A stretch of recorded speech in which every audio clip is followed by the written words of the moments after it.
Olá pessoal, tudo bem? Estamos aqui juntos novamente para mais uma aula de História do Brasil.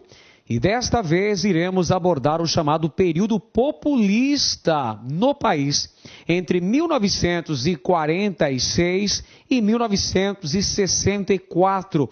Período histórico muito importante no Brasil. É um período compreendido entre duas ditaduras, a ditadura do Estado Novo, liderada por Getúlio Vargas, e a ditadura militar, que perdurou 21 anos no Brasil. Esse é o período populista. Governos de Dutra, Vargas, JK, Jânio Quadros e João Goulart. Nesse período histórico nós temos o desenvolvimento de uma política denominada populista. O que foi o populismo?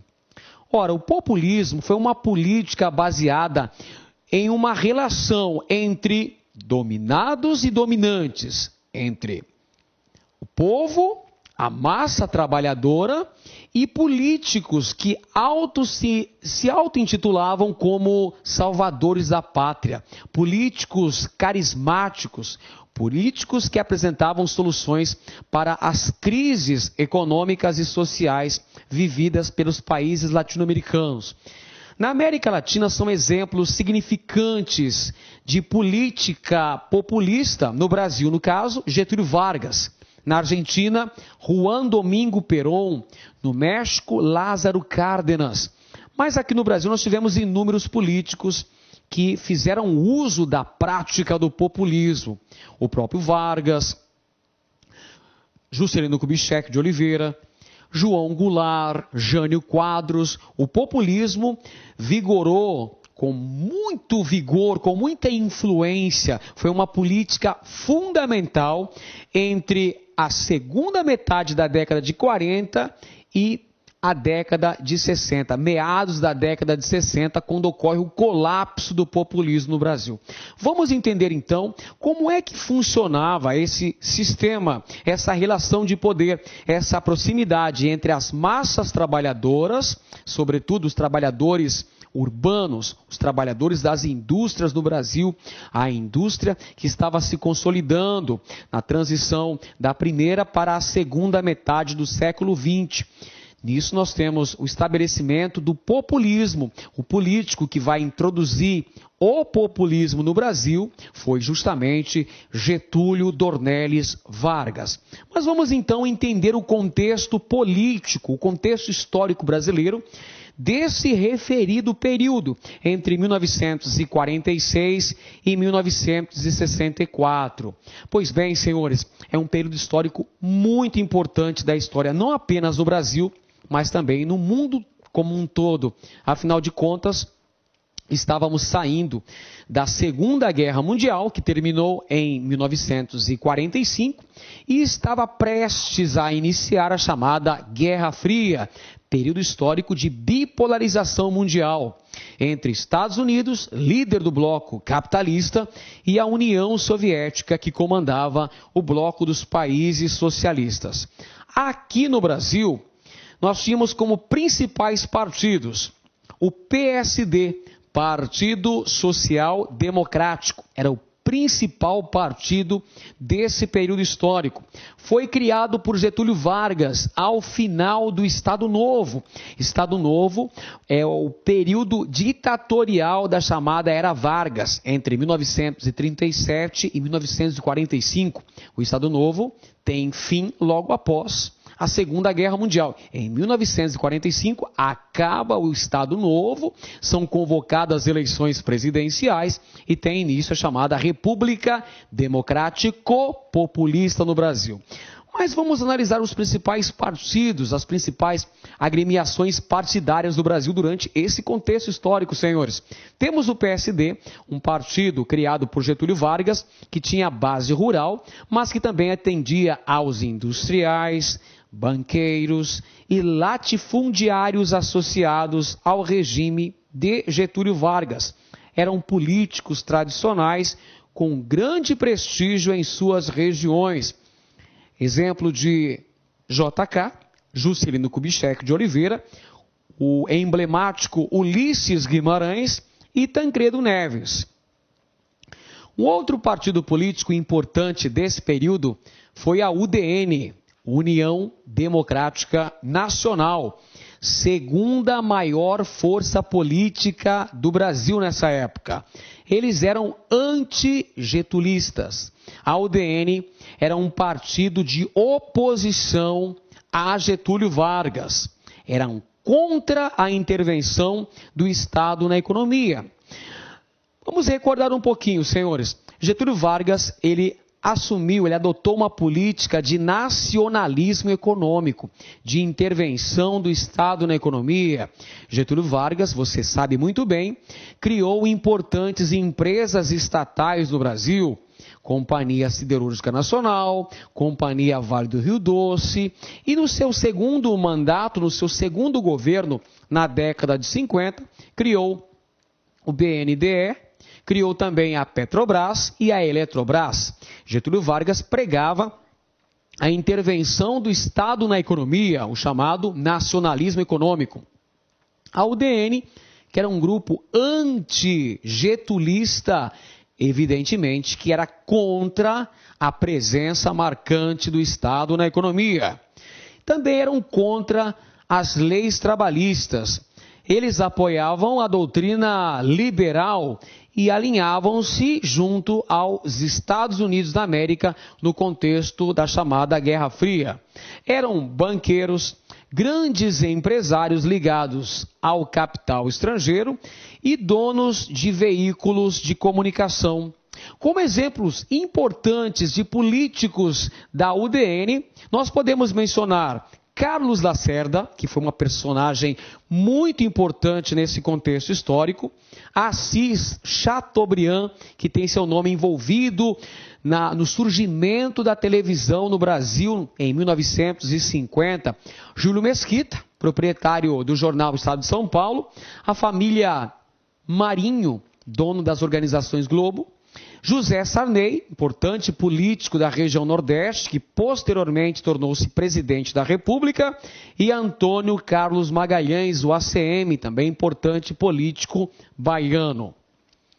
Havia ainda a terceira força política nacional, que era o PTB, o Partido Trabalhista Brasileiro, que tinha sua base de sustentação nos sindicatos legalizados durante o governo de Getúlio Vargas. A força do PTB estava nas grandes cidades brasileiras. O PTB também foi um partido político criado por Getúlio Vargas no final do Estado Novo, que defendia o nacionalismo econômico, a intervenção do Estado na economia. E como exemplos emblemáticos de políticos do PTB, podemos mencionar o próprio Getúlio Vargas, além de João Goulart e Leonel Brizola. Três importantes políticos gaúchos, três importantes lideranças do PTB nos anos 40, 50 e 60. Pois bem, senhores, em 1945 ocorreram eleições presidenciais. E nesse pleito eleitoral, quem venceu foi o ex-ministro da Guerra de Getúlio Vargas, Eurico Gaspar Dutra, pela coligação PSD-PTB. Dutrinha foi eleito em 1945, derrotando o brigadeiro Eduardo Gomes, porque contou com o substancial apoio do ex-presidente Vargas.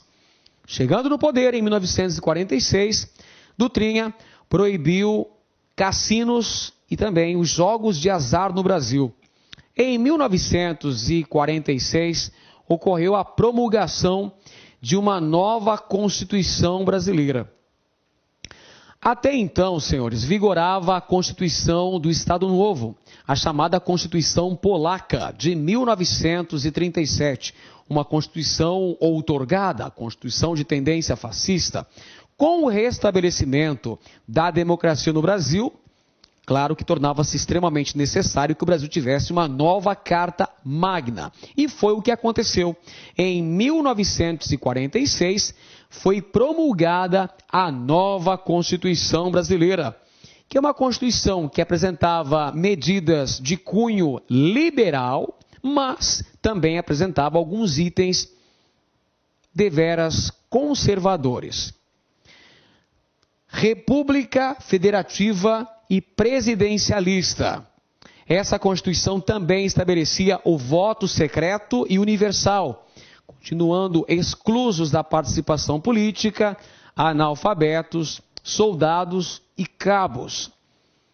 Essa Constituição também não deu liberdade sindical, uma vez que as organizações de trabalhadores continuavam atreladas ao Ministério do Trabalho, atreladas ao governo e proibidas de realizar greves.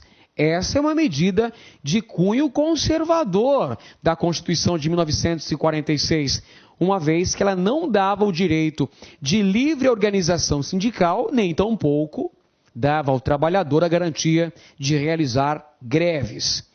Além disso, esta Carta Magna estabeleceu o mandato presidencial de 5 anos e liberdade partidária, mas não muito. Como assim?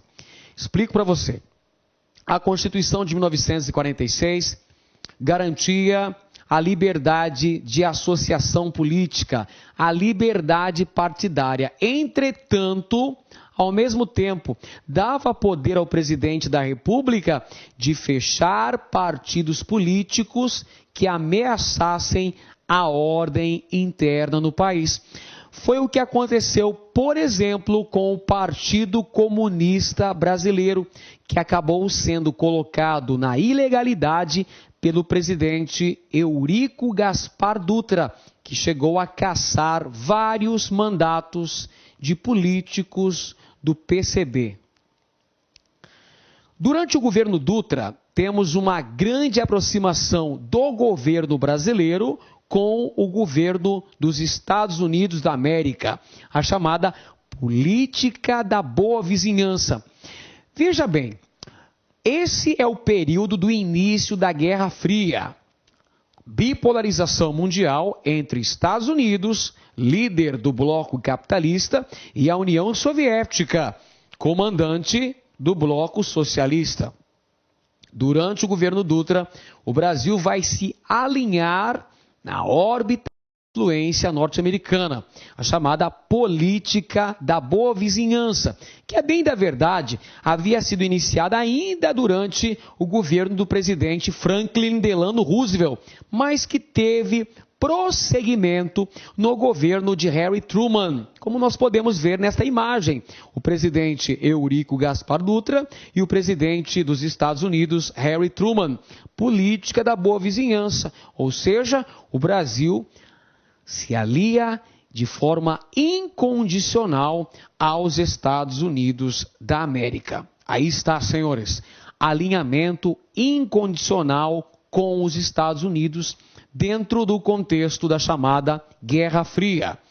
Com isso, o governo brasileiro rompe relações diplomáticas com a União Soviética e em 1947 ocorre o cancelamento do Partido Comunista Brasileiro e a cassação do mandato de diversos políticos desse partido, como, por exemplo, Luiz Carlos Prestes e Jorge Amado. Uma outra característica do governo Dutra foi o liberalismo econômico, as facilidades para as importações. Podemos dizer que durante o governo Dutra foram torradas as reservas cambiais acumuladas durante o Estado Novo. Durante a era Vargas, o capital, o montante de capital acumulado ao longo da era Vargas, praticamente todo ele fora torrado durante o governo Dutra, por conta da adoção do liberalismo econômico e das facilidades para a importação de mercadorias, principalmente provenientes dos Estados Unidos. Com isso, nós temos, evidentemente, um esgotamento das reservas financeiras do Brasil e, ao mesmo tempo, uma retração da indústria nacional, o que contribui, por sua vez, num grande endividamento externo e num arroxo salarial dos trabalhadores do Brasil. A crise econômica rondou o governo Dutra, o que acabou gerando um grande descontentamento por parte da classe trabalhadora no país. Em 1947, nós temos uma tentativa de intervencionismo estatal na economia. No ano seguinte, ocorre o lançamento do Plano SALT, visando atender áreas estratégicas da economia brasileira. Plano SALT, é uma sigla, pessoal. S de saúde, AL de alimentação, T de transporte e E de energia. Portanto, o Plano SALT visava o atendimento de áreas consideradas prioritárias pelo governo: saúde, alimentação, transportes e energia. Esse Plano SALT acabou não dando certo, redundou num enorme fracasso. Mas temos um exemplo de medida adotada em decorrência do Plano SALT, que foi a construção da rodovia ligando as duas principais cidades do Brasil, o Rio de Janeiro e São Paulo, a chamada Via Presidente Dutra. Em 1950, Getúlio Vargas concorreu novamente às eleições presidenciais e acabou sendo eleito. Ele retorna à presidência da República nos braços do povo. Bota o retrato do velho, bota no mesmo lugar. O sorriso do velhinho faz a gente trabalhar. Getúlio Vargas retorna à presidência da República em 1951. Só que agora ele chega através do voto direto. Volta à presidência da República, volta ao Palácio do Catete, mas agora pela porta da frente, eleito nos braços do povo pela coligação PTB-PSD.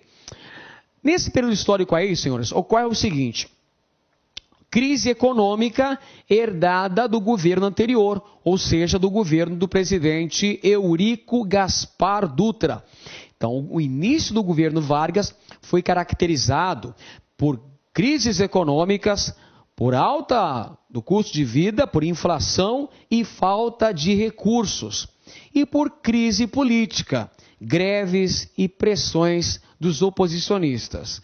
O principal setor de oposição ao governo Vargas era a UDN de Carlos Lacerda. Durante o segundo governo Vargas, na década de 50, tivemos a criação do Banco Nacional de Desenvolvimento Econômico, BNDE, que atualmente é o nosso bom e velho BNDES, visando investimentos industriais nacionais. Nesse contexto histórico, nós temos um antagonismo entre os nacionalistas e os internacionalistas, ou liberais, ou ainda chamados de entreguistas. Os nacionalistas eram estudantes, sindicalistas, políticos do PTB, comunistas. Por outro lado, tínhamos os internacionalistas, também chamados de entreguistas ou liberais, que eram políticos ligados ao UDN, empresários ligados ao capital externo e setores das Forças Armadas, principalmente a Escola Superior de Guerra, além dos meios de comunicação. Perceba então, senhores, um grande embate político que é travado no início do governo de Vargas. De um lado, os defensores do capital nacional e de outro, os favoráveis à entrada do capital estrangeiro. É um importante embate ideológico, senhores. Nesse contexto, vai surgir a famosa campanha O Petróleo é Nosso, uma campanha de iniciativa popular, que também contou com a participação do governo Vargas, que visava a criação de uma empresa genuinamente brasileira, uma empresa estatal que monopolizasse a extração, o refino e a distribuição do petróleo no Brasil. Temos, portanto, o início da campanha O Petróleo é Nosso, que em muito contribuiu para que no ano de 1953 fosse criada uma estatal do petróleo no nosso país, a Petrobras. Tivemos também, no segundo governo de Vargas, a criação de uma outra importante empresa estatal. Estou me referindo à Eletrobras. Perceba que Vargas tinha uma grande preocupação em dotar o Brasil de condições infraestruturais para ter um desenvolvimento econômico de forma autônoma, a não depender exclusivamente do capital estrangeiro.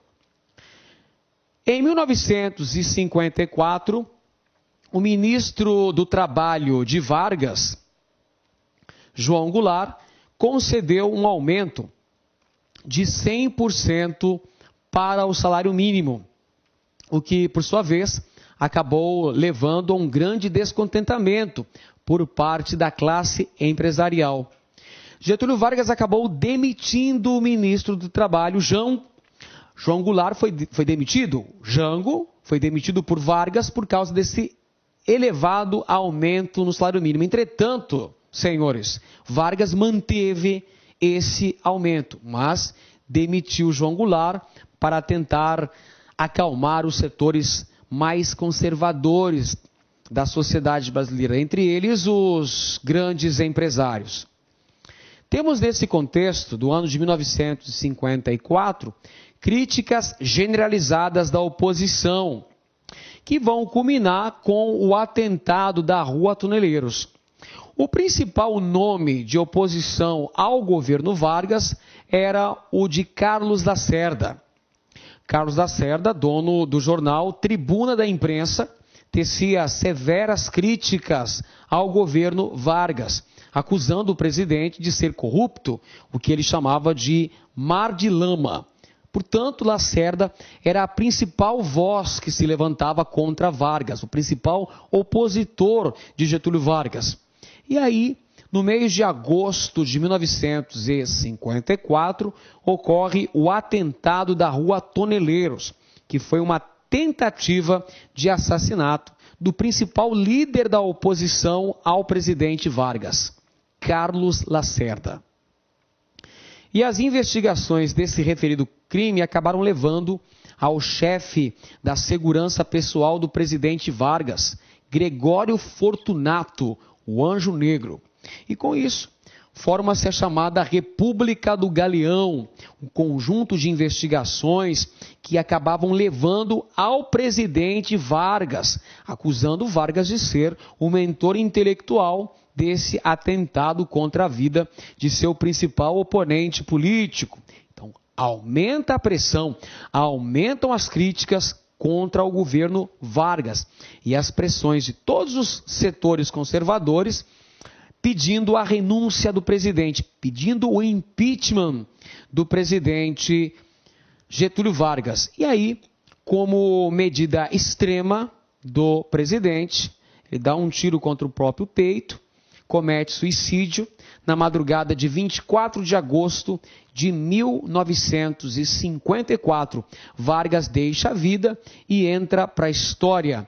Mas esse ato extremado do presidente da República contra a sua própria vida acaba evitando que a oposição chegasse ao poder, que a oposição tomasse o poder naquele momento extremamente agitado do ponto de vista político. Portanto, o presidente Getúlio Vargas comete suicídio, mas impede que seus opositores o derrubassem. O final do mandato de Vargas foi exercido por seu vice, Café Filho, que era do PSD. Entretanto, ao longo de seu mandato, entre 1954 e 1956, Café Filho aproxima-se justamente dos opositores de Vargas, a UDN. E o Café Filho adota uma série de facilidades para as empresas estrangeiras. Se Vargas tentava restabelecer o nacionalismo econômico, o seu vice, que o sucedeu, adotou novamente o liberalismo econômico. Café Filho acaba afastado por doença. Ele é substituído por Carlos Luz, do PSD, que era o presidente do Congresso Nacional, e tenta dar um golpe que é impedido justamente pelo general aliás, pelo Marechal Henrique Teixeira Lott, o contragolpe preventivo do Marechal Henrique Teixeira Lott, que garantiu a posse de Juscelino Kubitschek, que venceu as eleições presidenciais no final de 1955. Nesse contexto, o Carlos Luz vai tentar dar um golpe para impedir a posse de JK. Entretanto, o Marechal Henrique Teixeira Lott vai dar o contragolpe preventivo e garantir a posse do presidente eleito.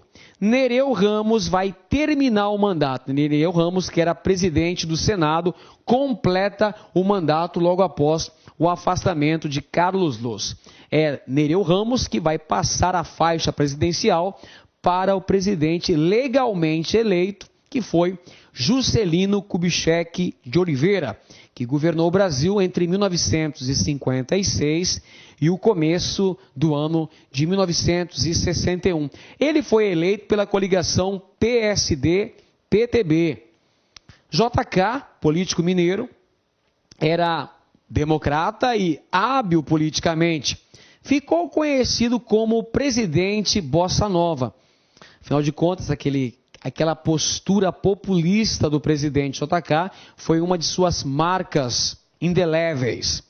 E a Bossa Nova ganha o mundo nessa época, na segunda metade dos anos 50. A Bossa Nova, um ritmo brasileiro que tinha uma grande influência do jazz, faz muito sucesso nos Estados Unidos.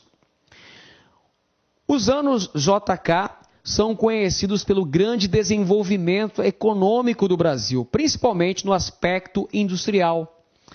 E a grande propaganda do governo JK era justamente o chamado Plano de Metas, que visava um grande desenvolvimento industrial do país, sintetizado na expressão 50 anos em 5.